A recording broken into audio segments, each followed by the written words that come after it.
दुनिया में 3 तरह के स्टूडेंट होते हैं। एक वो जो पढ़ते नहीं है, दूसरे वो जो बहुत पढ़ते हैं पर एग्जाम में एवरेज स्कोर करते हैं, लेकिन एक तीसरी स्मॉल कैटेगरी होती है जिसमें बच्चे स्ट्रेटेजिकली पढ़ते हैं और एग्जाम में आउटस्टैंडिंग रिजल्ट लाते हैं।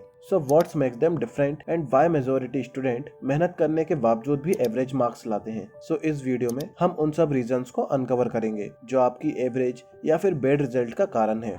सो reason number 1, you are studying more than you can handle. हो सकता है कि आपको कोई पर्टिकुलर सब्जेक्ट डिफिकल्ट लगता हो या टाइम की कमी हो एंड आप उसे इनफ अटेंशन नहीं दे पा रहे हो। तो इट्स बेटर कि आप 10 में से 7 चैप्टर ही पढ़ें, लेकिन उन्हें अच्छे से पढ़ें और अच्छे से समझें। 10 चैप्टर में प्योरली परफॉर्म करने से अच्छा है कि आप 7 चैप्टर में एक्सेल करो। Basically focus on quality over quantity. अपने टीचर से पूछो या प्रीवियस ईयर्स के क्वेश्चन देखो एंड फिगर आउट कि कौन से टॉपिक सबसे ज्यादा इंपॉर्टेंट है और स्कोरिंग है एंड उन्हें सबसे पहले फिनिश करो। प्लस आपको यहाँ पर यह समझना जरूरी है कि आपको ओवर स्टडी नहीं करना कि भाई मैं तो मल्टीपल बुक्स पढ़ता हूँ, मल्टीपल नोट्स बनाता हूँ। No, do not try to force excess material in your brain. इससे आप खुद के ऊपर अननेसेसरी प्रेशर डाल रहे हो, both mentally and physically. Second reason is you don't clear your doubts. Mostly बच्चे क्लास में ध्यान नहीं देते और जब एग्जाम आते हैं तब उनको कंफ्यूजन होती है कि ये कैसे हुआ या ये क्यों हुआ। सो ऑब्वियसली इससे आपके कॉन्सेप्ट क्लियर नहीं होते और आप चीजों को समझने के बजाय उन्हें रटने लगते हो। और मोस्टली केसेस में एग्जाम में आपको रटा हुआ याद नहीं आता क्योंकि आपने उसे समझा नहीं है। एक बेसिक फॉर्मूले की भी समझ ना होने से आप एग्जाम में कंफ्यूज हो जाते हो और आपको कैसे और क्या अप्लाई करना है आपको समझ में नहीं आता और इससे आपके मार्क्स पर नेगेटिव इफेक्ट पड़ता है। इसलिए जितना हो सके डाउट्स क्लियर करो। रिमेंबर, जब भी कोई टॉपिक चैलेंजिंग होता है और आप उन छोटी छोटी चीजों को समझने लगते हो और उनके लिए एक्स्ट्रा एफर्ट्स डालते हो तो उसके याद रहने के चांसेस और भी बढ़ जाते हैं।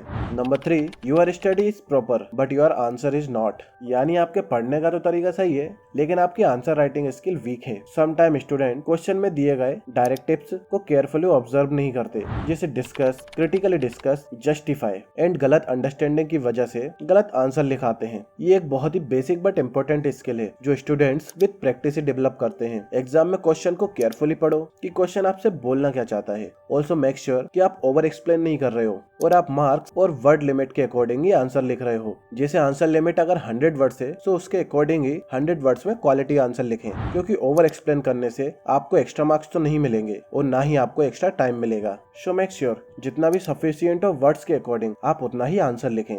Number 4, you are ignoring your weakness. आप सिर्फ अपनी स्ट्रेंथ पर फोकस कर रहे हो एंड अपनी वीकनेस को अवॉइड कर रहे हो। Every time you give an exam and you don't clear it, then you know आपसे कहाँ चूक हुई है। हो सकता है कि आपकी टाइम मैनेजमेंट सही नहीं थी, या आपने ठीक से रिवाइज नहीं करा, या फिर आपने न्यूमरल सेक्शन सही से नहीं बनाए, या फिर आपकी तैयारी इनफ नहीं थी। So you need to accept such mistakes and work on them for your next attempt. Make sure कि आप उन मिस्टेक्स को दोबारा रिपीट ना करें और उनके लिए अकॉर्डिंगली ही प्रिपेयर करें। समटाइम स्टूडेंट सब कुछ जानते हुए भी उन चीजों को एंड तक निगलेक्ट करते हैं एंड फिर एग्जाम डेट पे पछताते हैं।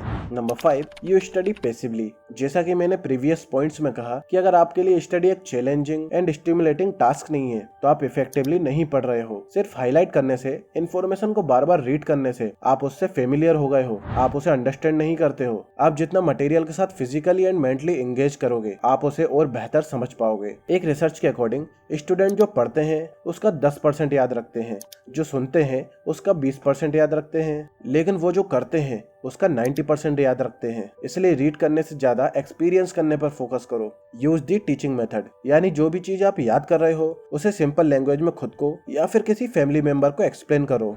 आई नो इट्स अनफेयर कि 10-11 घंटे पढ़ना भी अच्छे मार्क्स की गारंटी नहीं देता। मेहनत करना जरूरी है, लेकिन मेहनत आपकी प्रिपरेशन का एक पार्ट है। इफेक्टिवली पढ़ने के लिए आपको एक प्रॉपर स्ट्रेटेजी की जरूरत है। सो फ्रेंड्स, इन पॉइंट्स पर काम करो और साथ ही अपनी कंसिस्टेंसी को और बेहतर बनाने के लिए हमारी इस वीडियो को विजिट करो। सो अगर इस वीडियो में आपको कुछ भी पसंद आया तो वीडियो को लाइक, शेयर एंड सब्सक्राइब करना ना भूलें। Thank you for watching.